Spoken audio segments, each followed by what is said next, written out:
Hello guys and welcome back to a new video. If you will enjoy it, don't forget to leave a like and share your thoughts in the comments to help me boost this video. Thanks. Story 1. Karen on a Plane. This is my husband's story, but he doesn't read it and I just lurk. So he has weekend planned with his boys, and we live on the west coast but most of them live on the east coast. So he was his second leg, and taking a flight from Baltimore to Cleveland 1.5 HRS, but had already been on first leg for 4.5 HRS, and had packed snacks and things to do. So he is playing his Nintendo DS, and decides he is done and wants to just rest his eyes. So he closed it and puts it in his backpack when the drink cart comes by. The flight attendant advised me that the woman across the aisle would like to use my gaming device, and he said, "Whatever. I will take a Coke Zero." And the woman whom I shall refer to as Karen started demanding through the flight attendant that I give her precious Timmy, about 9 years old, my game. He said again, "Yeah, whatever," and started to eat his snacks. Then they collected the trash, so that must have occupied Timmy's time for a while. But then Karen started in again, but now directly to him. "Karen, are you playing your game?" "Hubby, nope." "Karen, well, my Timmy would like to play your game." "Hubby, I already told you no." "Karen, well, you're not playing it." "Hubby, and neither are you." She then got red-faced and started reading her book. At this memory, he got petty revenge even though she will never know. So he is on his return flight from Cleveland to Denver 3.5 HRS. He was one of the first to board, and the flight attendant asked him if he minded sitting with an unaccompanied minor. His name was Colin, and he was about 12 years old. I said no problem. I used to send my daughter that way for visits. I can tell he is bored and asked him if he liked Pokemon. He said yes, so I gave him my Nintendo DS to play. Then I opened my backpack and offered him snacks. He was so happy. He ate trail mix, beef sticks, and Starbursts while playing his favorite game. And all my hubby could think about was that horrible Karen and her bored son on his last flight. Ha ha ha. So the flight attendant was so happy I was occupying his time. She gave me the entire Coke Zero can instead of the tiny cup that the other passengers get. The next time around, she offered a drink on them, and I discovered that I like mango vodka seltzer. And I had two. He was so excited to tell when he got home of dealing with a Karen in the wild, and a much better experience on his next flight. Story 2. And keeps trying to take over my birthday, so I called it off.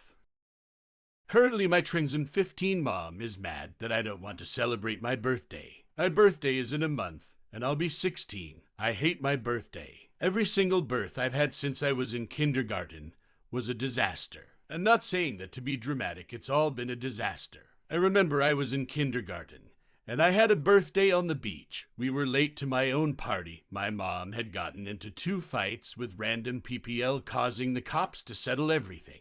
Once we actually went to the party, I found out no one showed up, not even my friends. I had no presents, and my cake was destroyed. It also rained on that day. Ever since then, my birthdays haven't really been the best. From someone destroying my presents to my parents forgetting my birthday and putting something together quickly, it's all been a horrible fail. At age 10, I eventually gave up trying to find any sort of happiness about my birthday. Eventually, my birthday became a day my family bought gifts they wanted for themselves for me. They'd then take the gift so they could have it. Then the adults would get drunk, and I was forced to blow out a cake that 9/10 times I didn't want or even pick out. Needless to say, I'm not too thrilled about my birthday coming up. My mom, as though she keeps talking about it and trying to get me to plan my day, but my ideas all sound boring and dull. She wants my party to happen at a gun range so I can shoot some guns, and we can go out and buy things, and I'll wear a big dress, ECT, all that stuff. She wants it to end with us at her favorite restaurant, and they all wish me a happy birthday. I obviously don't want that. I want to stay home alone, and maybe if I'm lucky to get 2 gifts I've always wanted, which is a cheap $20 tablet and a digital art pen so I can draw easier. I do digital art on my phone, love it, but it's hard still. If I'm really lucky, I want a fake criminal file thingy where you get a fake murder case to solve. It looks really fun, and I'd love to do that alone by myself at night with my phone playing horror movies. Nothing too big and expensive, but apparently that's dull. She uses the "you'll only be 16 once you know. You gotta celebrate it big." I hate big parties, they scare me. And imagine all those people trying to talk. And hug me, you my worst nightmare. I eventually got tired of trying to at least come to meet in the middle, and just said I'm not gonna celebrate my birthday, I just don't want to do anything this year, I'm too tired anyways, there's next year though. She got upset and said I'm taking this from her, and it's her biggest thing she's been waiting for, blah blah blah. I don't want to have to bargain for my own birthday, it's never been about me, what will be so different this year? I won't even have my friends since my mom took my friends away from me, so my original plan is out the window. I was planning to hang out with my friends all day now, she's upset. And I honestly can't even anymore, she's acting like a child, and I am a child. Story 3. So much drama, babies bring out the worst in in-laws. Hi, I've never had a story to share on here. But over the past few weeks I've dealt with so much drama from my in-laws that I decided it was time. Some backstory before I share the text messages that really make this great. PSA, this story is long because it contains messages, but the drama is worth it. This officially started because my GMIL really wanted to see my newborn son. My GMIL over the years has started to show signs of what I believe is dementia and doesn't make the best judgments. I've also realized she can be emotionally manipulative and has been way before she started to show signs of not completely being there. I won't go in too much detail about this, just trust me when I say she's overall not a great person, but still she's my husband's grandmother, and I would have never done anything to upset her. Now, after about 2 months, my GMIL has really been pushing to see my son. Both me and my husband were hesitant about this because she has been very sick recently. On top of that, she has a history of being sick, but not telling anyone that she is until after the fact. A family gathering. When I was hella pregnant, we were invited to Thanksgiving at their house, and I declined to go because I was getting induced the next week. And if I got sick, they would have pushed it back further. My GMIL promised she was fine, but I didn't feel comfortable with it and stayed home. Not even 2 days later, she told them she was very sick and wasn't feeling great even at Thanksgiving.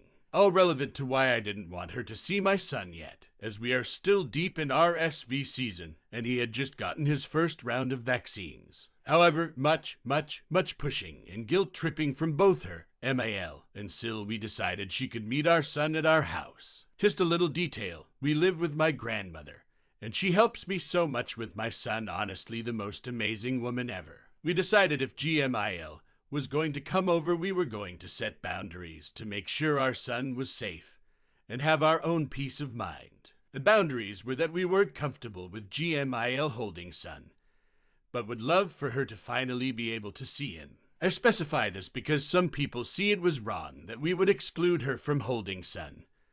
But we specified this to everyone before she came over, and GMIL agreed with it. Remember, she has continuously been sick, and won't tell anyone she is.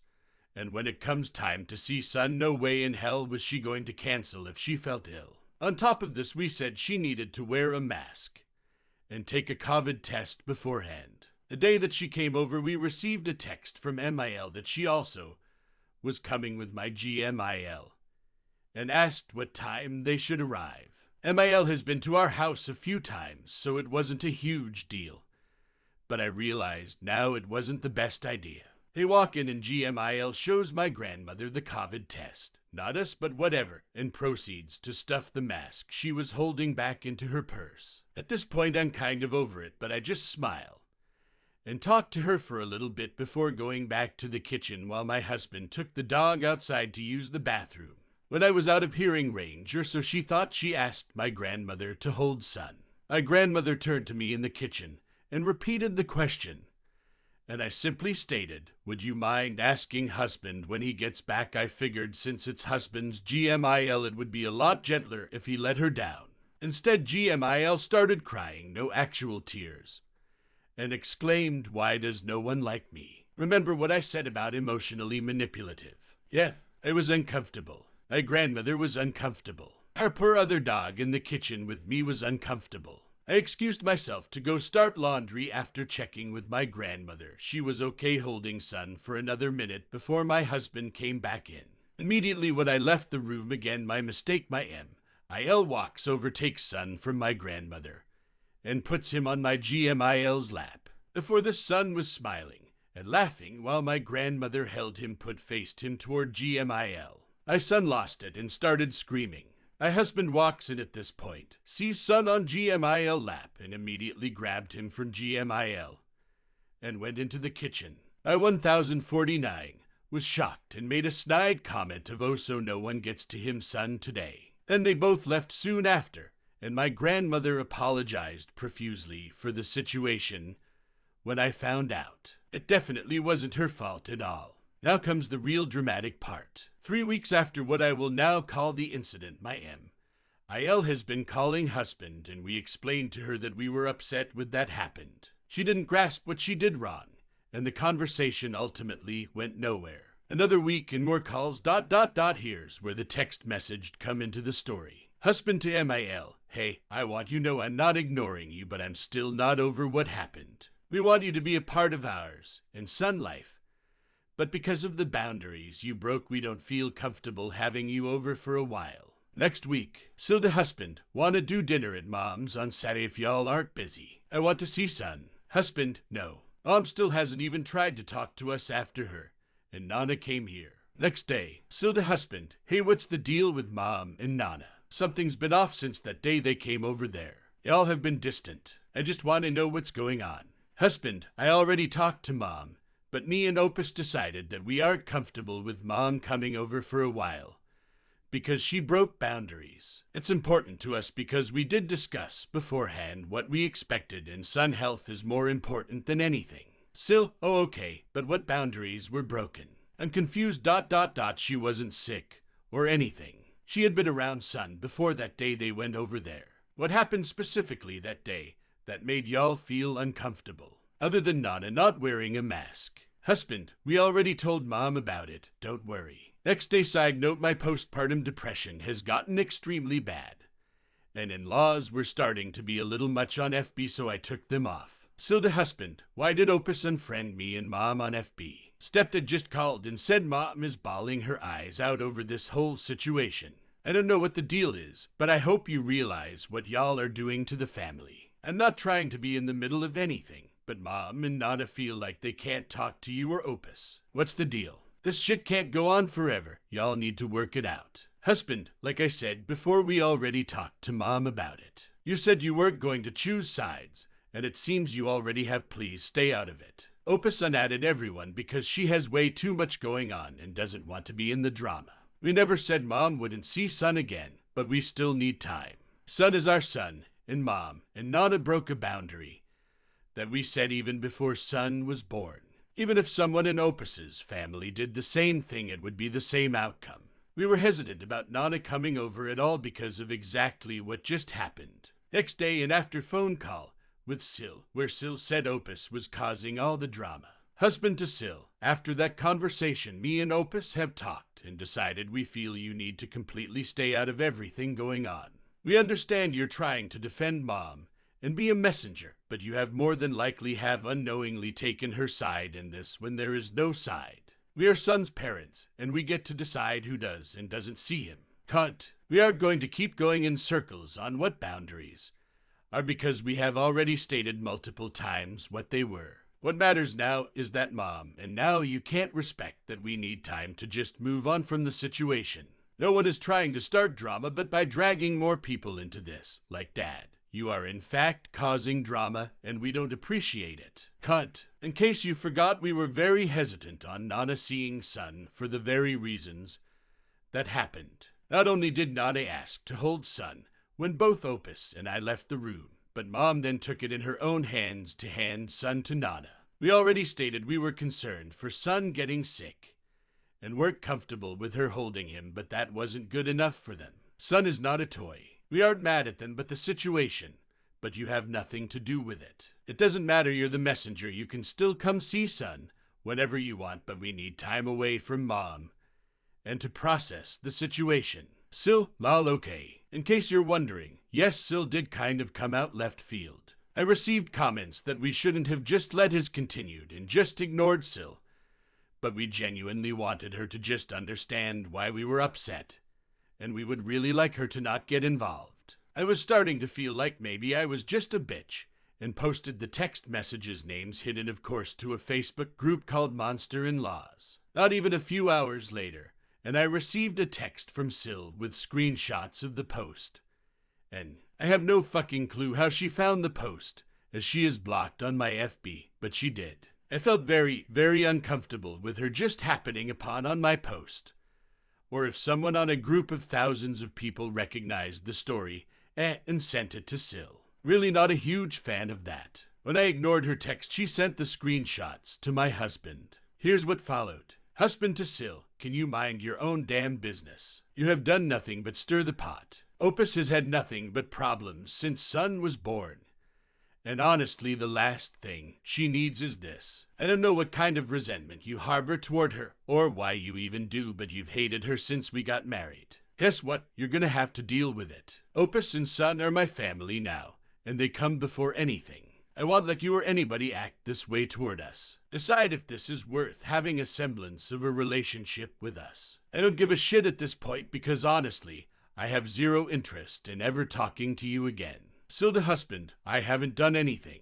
I've just been the messenger in this whole situation. If that's what you want, then fine. Shows Opus' true character. I forgave Opus for what she did to you. She's always assumed I've had it out for her, but I haven't. You don't understand how much you've affected and hurt our family. Hunt, Opus caused all of this. I wasn't the one asking to see son. I was sticking up for Mom and Nana. They felt like they couldn't say anything to you because they didn't want to upset you. I chose to be the messenger in this whole situation because I actually care and love my family. You've done irreversible emotional damage to Mom and Nana and now me. I hope you'll realize that, and I wasn't the one starting drama. If you don't ever want to talk to me again, then fine. So be it. Don't come back around later saying I told you so. Hunt, I've done nothing but try to be nice and accepting toward Opus, and all I get is this. But if that's the life y'all chose to live, then go ahead. Opus has never liked me or Mom, or any of our family for that matter. And it said it comes to picking sides. Don't call me a pot stirrer because I've done nothing wrong. I've only told the truth. Sometimes the truth hurts. Hunt, getting mad and unfriending me and blocking me also doesn't solve anything. Tell me where I've gone wrong in this situation. Please, I was only looking out for Mom and Nana because it hurts me to see them so upset. This is not guilt-tripping you, this is just the honest truth. I haven't done anything wrong, yet I'm causing drama because I'm the only one not afraid to shoot you straight. Husband to Sil, I'm taking my wife's side. So the husband, like I said, it's sad you feel like you have to pick a side. We're adults and y'all are married. When you get married, you don't pick sides. Sil, am I wrong? Sil, please tell me what I did wrong. Honestly, this could have been over with the first text to end my L. Husband and I just needed a week or two to feel comfortable having them over again. And instead, Sil made it worse. Thank you so much for reading. Feel free to ask questions. Or if you disagree with me, blast me in the comments. I'll take all criticism. Story 4. I think I was sexually abused by my mother.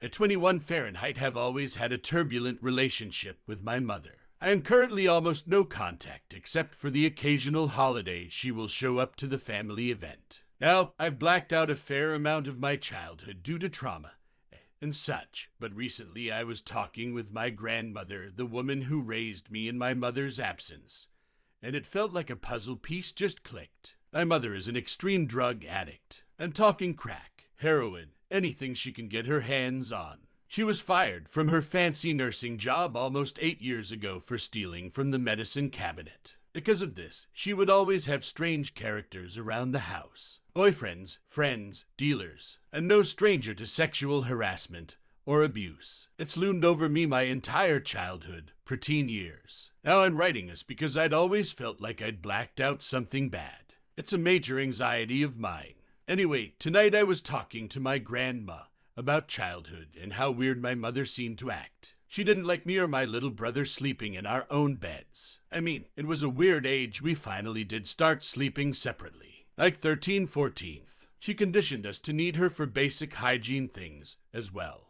For example, she gave us baths, showered with us up until around the same age. I can remember being at my dad's house and begging him to take me to her to do my hair, because I couldn't do it right without her. She also was very concerned with when I would start growing pubic hair, and would make me show it to her. She would also do the basic violating privacy things as well. Look through our phones, crawl into our beds at night, invade personal space. She'd convince me that my dad wasn't paying child support, she was just blowing it on crack, and just generally would manipulate me into hating him. Sometimes she'd wrestle me, and not sure how to explain it. We'd be arguing, and she'd straight up act like a 4-year-old and start wrestling, fighting me. She did that a lot. So, now what I'm writing about. I approached the topic of my mother's revolving door of boyfriends, and the consequences of that. Somehow I found myself talking about her weird behavior. As soon as I started talking, I kinda just word vomited. There was a night that she had walked into my room. I was probably 12, 13, and I was experimenting as a preteen does. I don't exactly remember what happened after that. I think she said something along the lines of, "What are you doing?"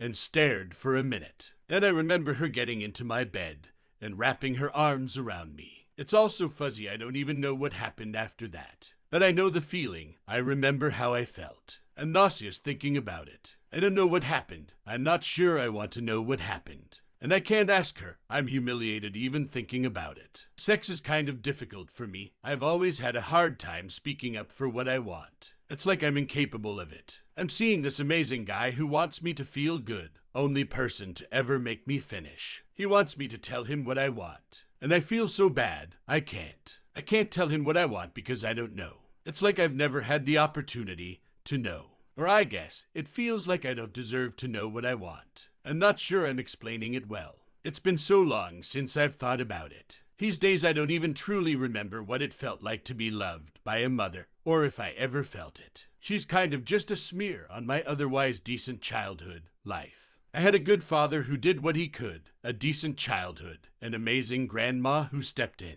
I don't know what happened. I don't know if I want answers yet. Am I crazy? Am I just imagining it? Did she affect my relationship with sex now? Am I insane for even drawing the connection? I've never been overcome with such emotion in my life. It felt like a ton of rocks hit me. I guess it's still fresh in my mind, and I'm looking for guidance. Any input would be appreciated.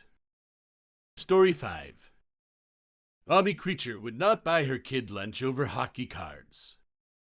This tale of mommy horror took place in the early 2000s at a flea market I did back then. Involves the boy 13, his 3 sisters all younger, and she beast older than dirt. Now, before I continue, the sisters did nothing wrong. The kid comes up to my stand and starts to look. I had comics at the front, cards on a side table, action figures hung up, and graphic novels on the back wall. All things that creatures that she beasts like this hate. The boy sees some hockey cards that interested him and asked the price. They were $1.25, 5 for $5. Upper Deck Victory Hockey 2003. The creature of darkness goes off on the kid on what a waste these were. And why the hell does he keep buying shit like this? Now on to his 3 sisters. The booth to my left was run by a very nice lady that sold touristy t-shirts. $10 each. The girls were buying them up like they were preparing for the apocalypse. When they ran out of money, the creature gave them more. From what I computed hastily, they spent over $200 on these sparky shirts. But $1.25 for what the boy wanted was a complete waste. As those of you that have read my previous tales must realize, I have no filter, and I don't care about offending these people. I informed her that I would sell her kid a pack for $1 since it was obvious that spending this vast sum on her son was too much. She gritted her teeth and said that if he gets this, he will not get anything the rest of the day. He responded the beast handed me $1, and the kid then said, "Not like you'll let me get what I like anyways." I constantly get lines like this from kids. Of course, Mommy denies it, but I point out that you just said this. The girls, in the meantime, spent another $100 on shirts and other items. Heidel score daughters $300 plus son $1. About 20 minutes later, I decide to get some coffee from a lunch counter in the main building. Lo and behold, who is in front of me? Well, if I tell you, you haven't been paying attention. The daughters order each order, and mommy pays. She had to pay per order because the owner got screwed when a group ordered a lot and refused to pay because they changed their mind. Now the boy orders and the creature states, I told you that you weren't getting anything else the rest of the day. That'll teach you to get something I don't want you having. One of the daughters tried to give the kid some fries, and the witch told her, you give him anything and I'll throw out your lunch. At this time she did not realize I was behind her, a situation that I immediately rectified.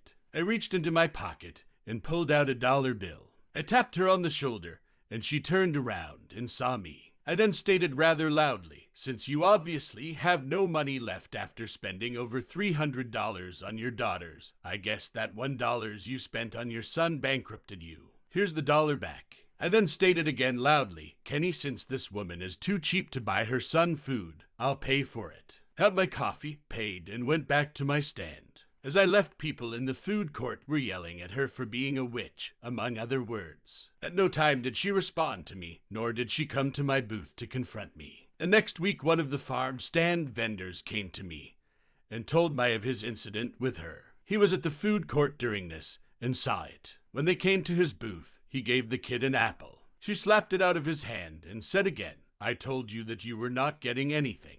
He said he was calling the cops on her. Her response was basically laughter because that by the time they got there she would be on Route 80 and would be 50 miles away. Story 6. Entitled parent called me a school shooter after I showed airsoft replicas and threatened with police, a whole continent away from me. The title shows how ridiculous this parent is, so strap on for the ride.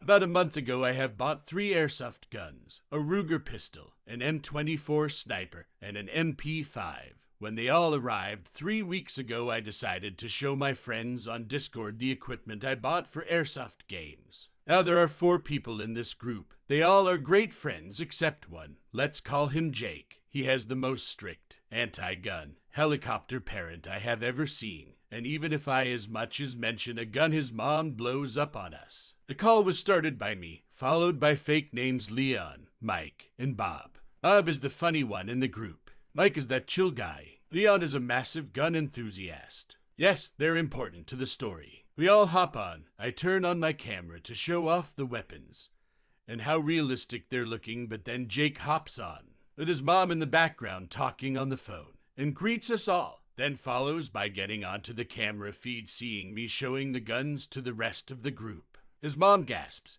says he'll call you back to whoever she was talking to on the phone, and storms to the PC, ripping Jake's headset, sparking an argument. What the fuck do you think you're doing? Excuse me, what do you mean? Why the fuck are you exposing my angel to corruption? Me trying to not laugh at this nut job. I'm just showing my replica to the rest of the group. He was the one that joined later on. Get me your fucking mother on the call. No. Lady, you're not speaking to anyone from my family, period. Why would you collect these horrifying things? They will corrupt you and change you into a school shooter. Leon, what do you think he is gonna do with these replicas? Shoot up a paper target. He can barely pull the spring to make it shoot. I don't think he would even hit anyone anyway. Laughingly, bitch haha. Who are you calling a bitch? I'm calling the police. Good luck reaching Europe from America. Bob, call in Jesus. He might do something. I'll find a way, don't you worry. Bob, resurrection. I think that might be a viable way. The mother storms off, throwing the headset on the desk, which Jake bought with his own money, got on the phone with someone, and that's all we heard from her so far. Mike and I had a convo afterward, as he was in the toilet. Mike, bro, what happened? Jake is no longer on the server. His mom saw me showing the replicas I bought, and decided to stir a shit show. Mike, damn, is he fine? I messaged him. His mother tried to ground him from his own PC, but his dad came to the rescue. He's going to join back, don't worry. That was that. I'm still not in jail. So I think she was just a crazy person thinking they're power tripping because they're older than us, but didn't know we all love to do a little bit of trolling to those kinds of people.